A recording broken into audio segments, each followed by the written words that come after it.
Bismillahirrahmanirrahim. Assalamualaikum warahmatullahi wabarakatuh. Perkenalkan, nama saya Muhammad Rafi Aistiadin dari jurusan Tadris Ilmu Pengetahuan Sosial kelas 5C. Nah, di sini saya akan mempresentasikan dampak masyarakat ekonomi ASEAN, biasa disingkat MEA, bagi negara Indonesia. Mata pelajaran Geografi kelas 8. Nah, presentasi ini saya persembahkan dalam rangka untuk memenuhi tugas pembelajaran IPS terpadu yang diampu oleh Budita. Selanjutnya kita masuk ke dalam pembahasannya. Apa sih yang dimaksud MEA?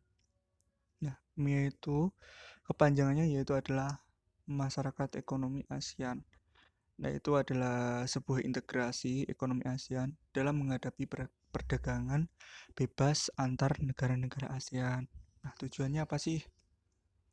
Bisa disimpulkan, tujuannya itu adalah tujuan MEA pada tahun 2015 itu menjadikan ASEAN sebagai pasar tunggal dan basis produksi yang mana terjadi arus barang jasa, investasi, dan tenaga terampil yang bebas serta aliran modal yang lebih bebas. Nah, maka bisa kita lihat fenomena banyak sekali ketika teman-teman itu memiliki HP Xiaomi. Nah, itu eh, juga dari pengolahan Mia itu sendiri. Nah, maka kita mendapat barang dari luar negeri juga mudah, dan negara Indonesia juga ingin mengimpor barang ke luar negeri itu juga mudah, tentunya dalam lingkup ASEAN. Bahkan ASEAN ini juga eh, memiliki semboyan 4 pilar yang nantinya itu akan menjadi ekonomi internasional juga. Jadi persaingannya ketat juga itu nantinya. Kan nanti banyak sekali dampak negatif dan positifnya nanti. Nanti akan saya jelaskan. Nah, setelah tujuan, kita akan membahas pendiri MEA. Nah, siapa sih yang mendirikan MEA? Nah, MEA itu didirikan oleh kesepakatan negara-negara ASEAN yang diberlakukan pada 31 Desember tahun 2015. Nah, seperti itu. Dan selanjutnya kita bahas tentang sejarah perjalanan MEA. MEA merupakan singkatan dari Masyarakat Ekonomi ASEAN yang merupakan salah satu perwujudan dari kerjasama antar anggota ASEAN, terutama di bidang ekonomi. Untuk mewujudkan MEA, ASEAN sudah melaksanakan 3 kali konferensi tingkat tinggi atau disingkat KTT. Yang pertama pada tahun 1997 dan yang kedua tahun 2003 dan yang ketiga tahun 2006. Tapi MEA ini atau biasa kita sebut pasar bebas ini diberlakukan pada tanggal 25 Desember. Pada tanggal 30 Desember tahun 2015. Tapi bisa dibilang 2016 istilahnya gitu bisa diberlakukan. Maka kita nggak kaget gitu loh. Jadi kayak teknologi itu berkembang secara pesat dan masuk di tengah-tengah masyarakat Indonesia. Jadi intinya permasalahannya gini, Indonesia itu siap apa enggak? Kalau siap bisa memanfaatkan dan bisa beradaptasi dengan sebuah perubahan, maka Indonesia akan menjadi negara maju. Dan seperti itu. Selanjutnya ini adalah 4 pilarnya. Ketika mengadakan konferensi dan itu menjadi konferensi itu membuahai hasil 4 pilar atau bisa disebut semboyan. Nah, yang pertama pasar tunggal dan basis produksi regional, kawasan berdaya saing tinggi, kawasan dengan pembangunan ekonomi yang merata, yang terakhir integrasi dengan perekonomian dunia. Itu yang saya sebutkan tadi. Jadi regionalnya nggak hanya di ASEAN saja, tetapi juga tingkat internasional. Nah, ini. Jadi ketika kita mendirikan sebuah kayak apa ya, integrasi gitu ya, kayak organisasi. Jadi kita harus punya landasan dulu. Nah, jadi apabila MEA itu sudah diberlakukan tetapi tidak memenuhi, dari setiap negara itu tidak memenuhi 4 ini, terus mengapa didirikan gitu. Ini kan untuk kesejahteraan bersama. Intinya seperti itu. Awal di poin yang ketiga ini kan ada kata kawasan dengan pembangunan ekonomi yang merata. Ini seperti itu. Agar masyarakat ASEAN itu bisa lebih maju, juga nggak mau kalah sama peradaban Barat Eropa seperti itu. Selanjutnya, nah ini dampak keterlibatan Indonesia bergabung di MEA. Nah ini ada dampak positif dan negatifnya juga sih. Karena kayak semua hal baik dan buruk itu kayak seolah berpasang-pasang gitu. Ya emang memiliki satu rumah tapi memiliki kamar yang berbeda. Intinya seperti itu. Hmm. Dampak positif yaitu dari aspek perdagangan. Nah, kalau kita lihat, kalau kita tinjau dari aspek perdagangan ini, itu seolahnya meningkatkan kapasitas ekspor.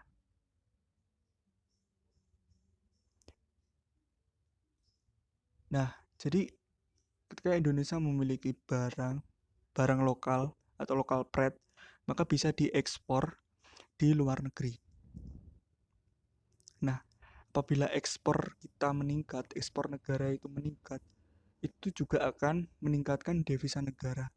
Nah, apabila devisa negara itu meningkat, yang nantinya akan untuk menutup hutang-hutang negara, maka akan menuju Indonesia yang lebih maju lagi, seperti itu.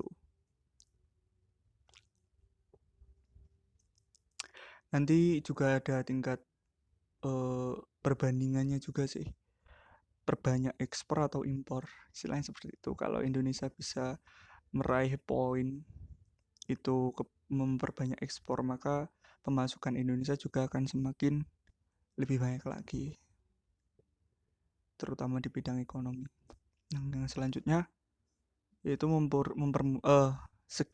aspek investasi dari segi dampak positif. Nah, mempermudah investor untuk menjalankan investasinya di Indonesia. Jadi apabila Indonesia itu masih miskin dalam pembangunannya belum merata, nah itu bisa ditantangkan para investor untuk berinvestasi di sana dan membangun, istilahnya semisal saya berikan contoh di pemerintahan daerah Tulungagung itu ada pariwisata yang belum terjamah atau belum terawat lah, istilahnya seperti itu. Padahal potensinya bagus banget. Nah, di situ eh, apabila kedatangan investor nanti akan membangun berupa penginapan, ada kafe-kafe, ruang makan, nanti bisa menjadi sektor pariwisata dan dampaknya juga masyarakat ikut itu diuntungkan gitu ya dengan berjualan istilahnya kerajinan lokal lah di sana atau berjualan makanan-makanan di sekeliling pusat pariwisata tersebut. Semisal di JLS ini pembangunannya masih dilanjut yang akan ditembuskan di Kabupaten Trenggalek. Nah, bekerja sama dengan pemerintahan Trenggalek. Nah, mungkin nanti bakalan banyak investor masuk di sana. Tuh, memanfaatkan lahan di sana. Nah, yang ketiga, bidang ketenaga kerjaan. Nah, dalam bidang ketenaga kerjaan ini, Indonesia memiliki nilai positif dalam mengikuti MEA, yaitu masyarakat Indonesia itu menjadi kayak seolah-olah terdorong dengan adanya MEA ini dari segi kualitas, keterampilan dan pikiran. Nah, seolah-olah akan survive gitu ya.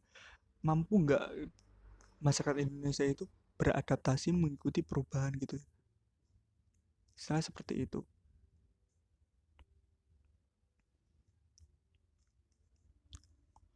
Apalagi tuntutan zaman, peradaban juga yang membangun manusia. Kita juga sama-sama manusia, kita bersaing secara secara damai, istilahnya seperti itu. Secara bersih.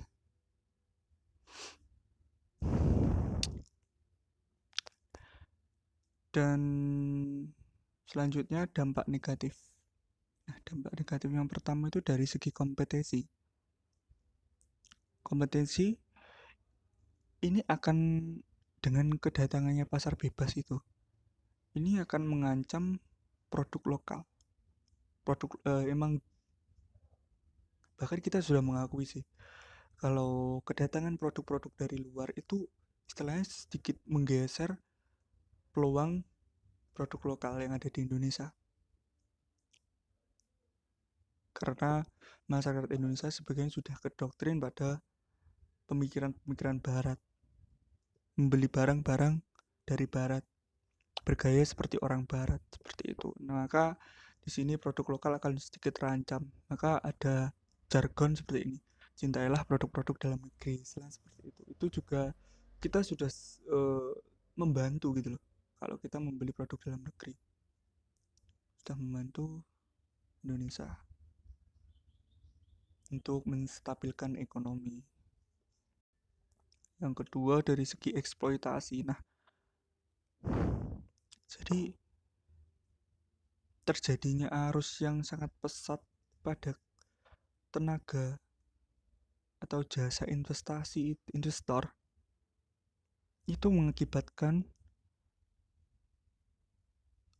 eksploitasi sumber daya alam dan sumber daya manusia yang berada di Indonesia.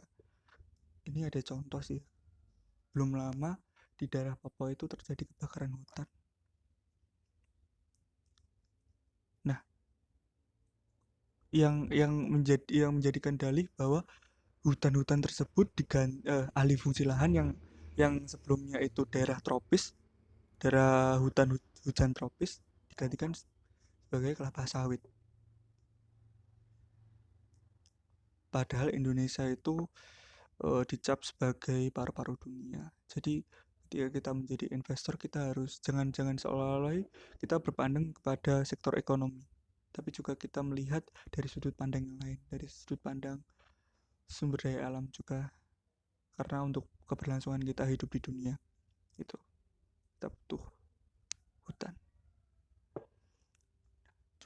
Dulu juga ada permasalahan kebakaran hutan di Kalimantan seperti itu. Kayak seolah-olah polanya tetap nggak berubah.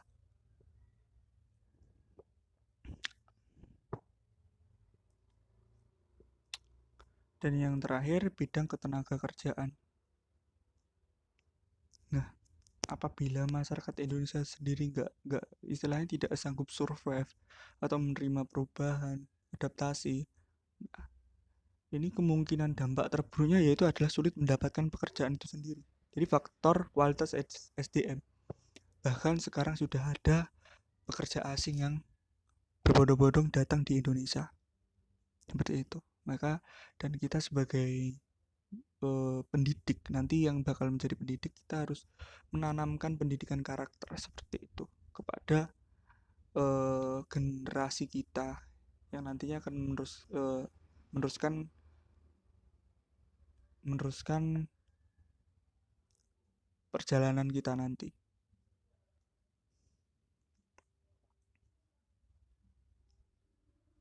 Seperti itu.